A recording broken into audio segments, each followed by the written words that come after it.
Okey, yang ni kita nak menyambut kelahiran staf SDA yang lahir bulan April. Jadi kita mengucapkan selamat hari lahir. Selamat hari lahir.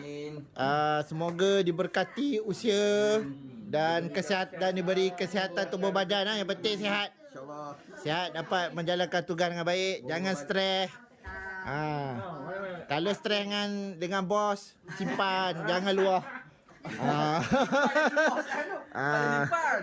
Okey, jadi kita tunggu seorang lagi tapi tak datang lagi. Sekarang ni boleh mula kalau orang puasa.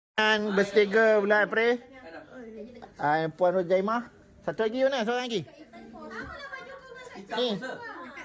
Siapa dah puasa? Tunggu geng-geng April lah. Geng April. Ano? Ketua? Paling tua? Ketua dia lelaki seorang. Tak. Ada lagi. Dah, kita tunggu kedatangan yang lahir geng-geng bulan April lah. Tulah kaki. Angka berapa? 10 minimum. Ni lahir berapa? 1987, 2005, 25, 39 tahun. 38 tahun. Okey.